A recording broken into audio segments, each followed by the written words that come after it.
Hindi ka namin i-judge. Kami maggagay palagi Paano sa'yo. nila Ay, may gano mo. Pagka wala ka. sasabihin sa akin ang ubog ko? Ano yung ubog? Bobo. Ay, hindi. Judge ako, sabihin ang ubog ko. Sukli lang, business pa Hindi ako. yan. Kaya ipakita mo sa kanila na hindi ka ganun. Okay? Magsisisi yung mga lalaki nag-judge sa akin. Pangit na daw ako, tamad pa. Ha? Sino nagsabi? Magsisisi po kayo. Narinig niyo po si Crystal? Si Crystal. Pangit daw ako. Kulang lang ako sa kanya eh. Ang init kaya rito, para di may Sino nagsabing pangit ka? Pupuntahan ka. Yan. pang judge talaga Susukurin siya. natin.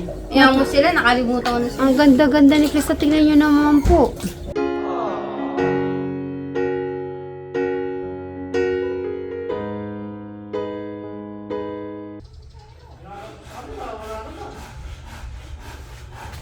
Tingnan natin sa loob.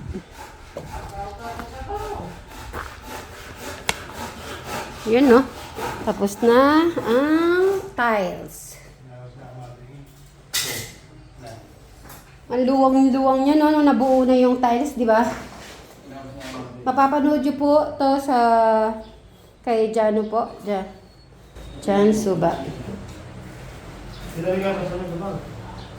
Kumusta na po mga boss? Everything okay? Yes po. Ang luwang-luwang din dito. Ang kitchen niya, no? Yan, oh. Ay, yun, no? Nalayan niyo po yung ano.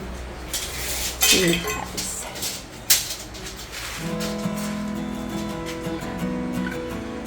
Cabinet.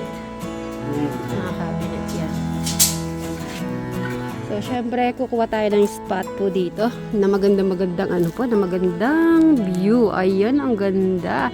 So, magandang umaga po sa mga kasit Marys, katekra, mga kadyano po natin dyan.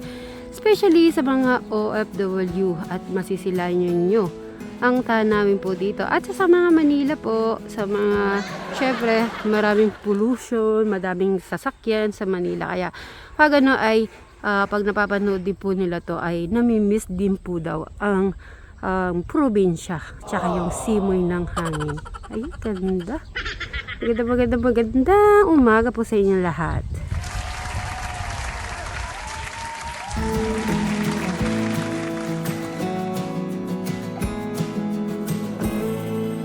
General cleaning lang po tayo at si Boss Robin ay magsusunog.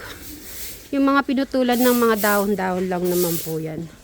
Para hindi na lang po nakahalat. Ang cute ni Ate Crystal natin.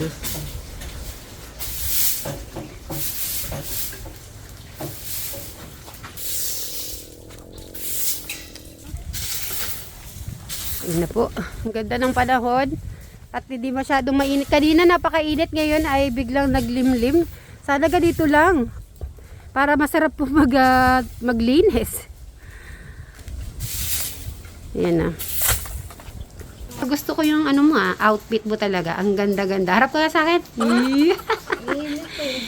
Na-miss ko tuloy. Pag mahaba akong buhok, Crystal, ganyan ang style ko laging pataas. Di mo nakikita. Tapos yung bangs ko, yun yung bangs niya si Crystal at tinago. Tingnan niya. Isa pa. Isang tingin. Isang tingin. Naka-smile. Mainit at mahangin. Ayan. Sunog dito. Baka sumobra. Naglabas si Eric. Ayan. Naglabas si Eric. Cleaning muna tayo. Magsunog po ng mga dapat sunugin. Ayan. Pero may nabasa ako about sa plastic. Bawal daw po sunog daw kasi nga pollution. Kasi po datami. Di ko alam kung saan po namin lalagay mga plastic. Baka kasi itatabi na lang ulit eh. Kaya pasensya na po. Nakapagsunog po kami ng mga plastic. Siguro sa ano po, tatabi namin ko ba yung mga nagbakal bote. Ewan ko kung kukunin nila yung plastic at ibibigay lang namin yun. Kung naalala nyo po dati, nung bago-bago pa kami dito, ni Tech Janet. Kasama ko si Tech Janet at lagi kaming namumblema sa basura dito. Pero mula nung tinulungan tayo ng barangay, ay hindi na masyadong tumataas ang mga basura po dito. At saka, pinagawa natin to para dumadaloy lahat kung ano may mga yung mga basura. So, dumadaretso din po doon. Hindi na lang nagtatambak dito. Yan.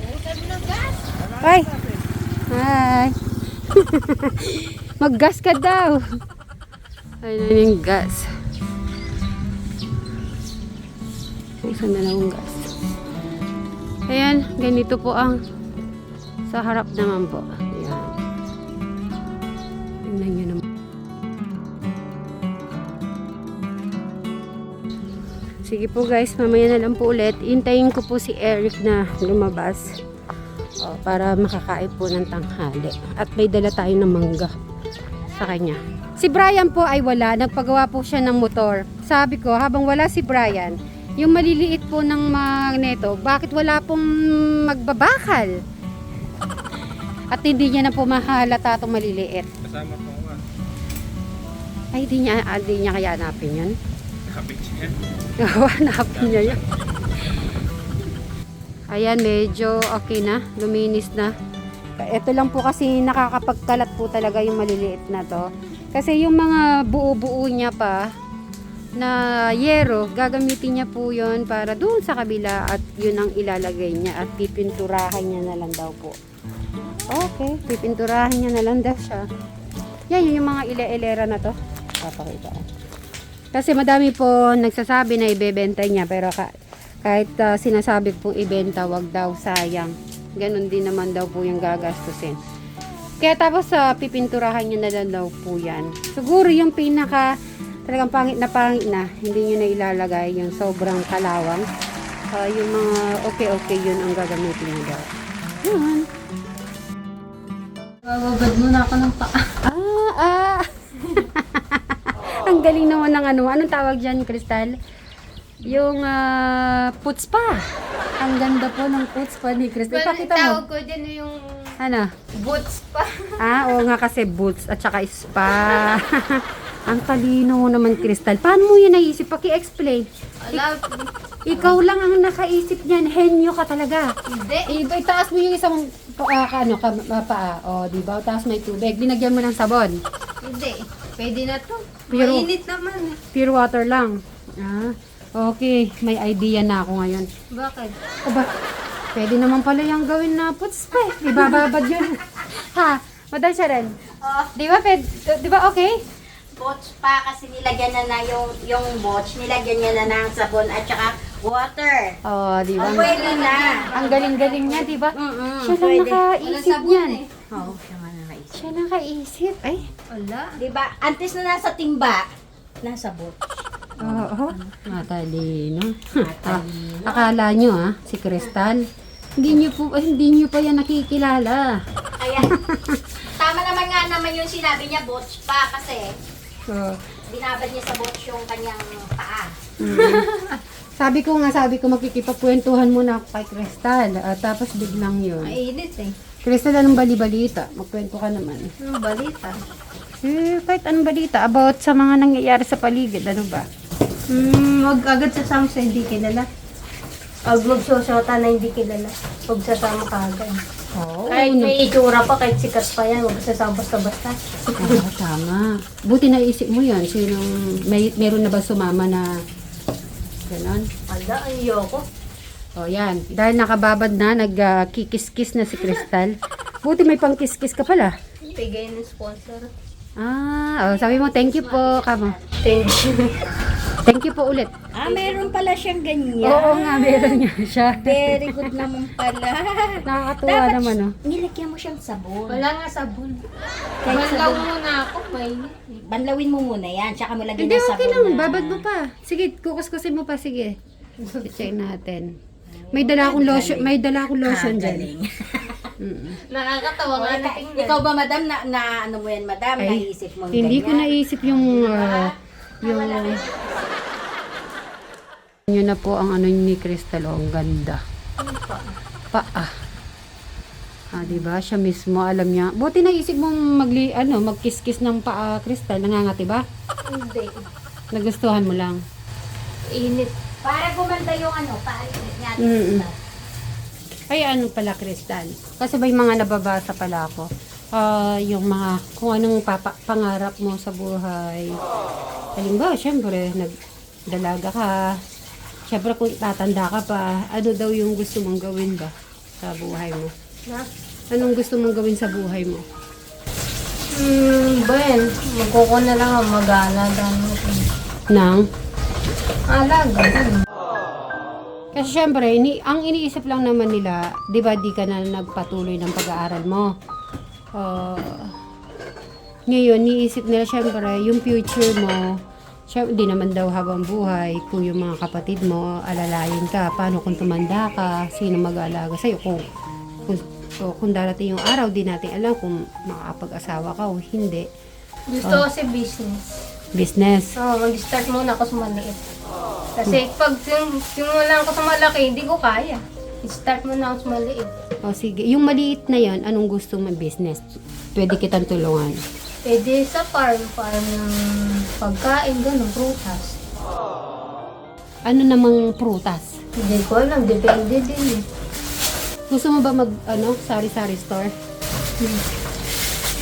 Kaya lang si Tita Carlota kasi may sari-sari store na, di ba? Hindi naman Hindi gumagana. naman ganun. Kung kaya mga palamig or shake dito sa harap. May bibili kaya? Juice na lang, gano'n. Gusto mo magtinda-tinda tayo dito sa harap? Harapan mo pagawa kang kubo-kubo. Oo. Yung juice, gano'n. Yung juice na iba-iba. Tapos burger, yung Oo nga, kaya mo yun, yung burger. Marunong ka na magluto, di ba? Ayan dyan sa harap. May bibili naman, di ba dyan? May bumibili? Lalo na walang tindahan dyan, di ba? Magtatawag tayo. Aba, pagka nalaman nilang may ano dyan, At saka fishbowl. dyan sa puno na yan, malilim dyan eh. O, tatambayan yan dyan. Hindi ba yung iba Tapos nagdi-business, pumili hindi ka din na- marunong manukulay, nasanay din sila sa... Oo. At tapos yung calculator mo, hanggang matuto ka naman. Hanggang- Tapos, yung lalagyan na naman, just Kasi ako dinadgets eh, pag dinadgets Ano ba- ako eh. Oh, anong Dinadgets ka agad ako sa panukli eh. Ah, Hindi pa nga ako nag-i-start eh. hindi bale. Uutakan daw ako sa sukli. Hindi ka namin i-judge. Kami maggagay palagi Paano sa'yo. nila Ay, ako si ano mo? Pagka wala ka, sasabihin sa akin ang ubog ko? Ano yung ubog? Bobo. Ay, hindi. tapos si, Ngayon, first si time ko Kuya narinig Eric mo yun. yung pabuhatin mo ng mga Oo, si Eric. Si Eric ang ay, parang, tulungan ka niya. ay, ang ganda-ganda yata nun. Tapos, sa kanya na lang tayo bibili ng merienda. Oo. Di ba? Yung fishball, yung kikiam. Oo, yan. Pwede naman sa baba yun, di ba? Ay, excited na ako. Okay, start natin yan na next month. Ano ngayon ay... Titingnan ko muna po yung date. I-prepare muna po namin Ng mga gamit. gamit. Bibilang ko ng gamit si Crystal. Ayun, mag-ice candy. Ikaw mismo gagawang ice candy. Tutulungan ka namin syempre. Hindi ka Hanggang, naman namin pababayaan. hanggang, ano ka na, bihasa ka na yung sa kilos-kilos mo. Start muna ako muna. Dinadgets ako, sabihin ang ubog ko. Sukli lang, business pa Hindi ako. yan, kaya ipakita mo sa kanila na hindi ka ganun, okay? Ayun, pero Madam Sharon, natutuwa ako na gusto niyang ganun muna. Di ba? Dati hindi, ayaw niyan. Kaya sabi ko, Crystal, oo, kasi gusto mo ang tinda-tinda, ayaw niya. Malay mo, hindi mo alam kung ano yung mga ano sa future mo. Basta, Oo. supportan ako ng tao, hindi ako gugulangan. Hindi ka gugulang. Hindi ka naman gugulangan. Eh, iba kasi ganun. Pagkain. May mga tao Huwag mo ganun nang pero... i-ano, may mga tao talagang ganun, Krista. Pero ikaw, ano yung sa sarili mo na kakayanin mo, kuntiin mo lang. Ay, ako basta At least natutuwa. magiging busy ka nun. Mm-mm. Basta babawalan na yung ganun. Mm-mm. Hindi ka na mapupuyat nun. Kahit Tapos, na, yung lalagyan niya na... Tapos yung lalagyanan niyang lalagyan pera, yung arenola. Oo, yung arin mo. Ayun hala, papagawa natin kay Kuya Brian mo yung kubo-kubo doon sa harap. Malapit doon, pwede naman doon, di ba? Di ba marami na ako ng routine? Oo, tama. Excited na ako. Excited ka na, Crystal? Oo, Uncle Brian. Hindi, sige, iyan ang ipopokus mo Kailangan na. ko pala, hindi mayayin ako. Oo, huwag kang mahiya, ha? Mag-hi, Sana hello. yung sarili mo sa hindi nahihiya. Mm. Kung magnanakaw nga, hindi nahihiya. Yes. Ngayon, kahit hindi ka, di ba, Madam Sharon, kahit hindi na siya, hindi niya tinapos yung pag-aaral niya, ipakita niya in another way, na, yung magiging success ka. Okay? Kahit na Oo. hindi ka nakapagtapos ng pag-aaral. Gusto ko parang ganun. Tapos ang halaman. Ang buhay ay short lamang. Kaya kailangan, piliin mo maging masaya at yung, ano mo lang, gawin mo lang yung gusto mo. Yung dreams mo ay i-continue mo kung ano talagang nasa puso mo. Ayun. So, yun po mga Kasit Marys, abangan nyo po ang business po ni Crystal. At ayusin ko pa, pamimili ko muna po siya mga gamit. At ang una pala, papaayos ko muna kay Kuya Brian niya, yun sa harap. Tapos kami, bibili na lang kami ng merienda sa'yo. Sa akin lang makakabawi ka na. So, hindi ka mawawalan ng mawawalan ng client. Number 1 si Sweet Mary. Okay? Magsisisi yung mga lalaki nag-judge sa akin. Pangit na daw ako, tamad pa. Ha? Sino nagsabi? Magsisisi po kayo. Narinig niyo po si Crystal? Si Pangit daw ako. Kulang lang ako sa kanya eh. Ang init kaya rito. Para di may Sino nagsabing pangit ka? Pupuntahan ka. Akong judge talaga Susukurin siya. natin. Iyan mo sila, nakalimutan ko na sila. Ang ganda-ganda ni Crystal. Tingnan niyo naman po. Tayo natin si Eric. Si Eric na ba yun? Pasalubong ako sa kanya. Dali lang. Dito muna, Rick. Upo ka saglit. May ulam dito. Ay, ito pala eh. Ito yung ulam. May kanin na naman yan. Hindi, bibigay ko mo yung mangga. Rick. May mangga ka doon. Eh, madam. Tayo natin. Kunin mo muna yung tsinelas mo. Ano ba nun? Kahit yung ako. Papuin ko lang si Eric. Upo ka muna saglit. May mangga akong pasalubong. Upo ka muna, may kaysasabi lang ako saglit sa'yo. Kasi si... Ito. Mangga. Kunin mo muna. Kunin mo muna. Tapos good morning ka. Upo ka saglit, may sasabihin kami ni Crystal. Crystal, dito ka. Kasi, may sasabihin kami. Saglit lang. 5 minutes lang, 5 minutes. Kasi, si Crystal, magbi-business siya. Gusto niyang magluto ng burger, tapos sa malamig, ice candy, fishball, kikiam. Buksan mo to, Eric. Diyan ka na lang muna. O, ayan. Shout out. Apritadang chicken. Sabi mo, shout out kay Janet ka mo. Sabi mo, shout out kay Janet. Thank you sa food. Bangus. So, meron tayong apritada at bangus. Ay, shout out mo muna si Teg Janet. Sabi mo. Shout out Teg Janet ka mo. Hey, wala pa tayong 5 minutes, ha? Shout out ka na kayo, Madam Janet. Oo. Sa Teg Janet. Janet. Pero di pa, wait lang, last na lang.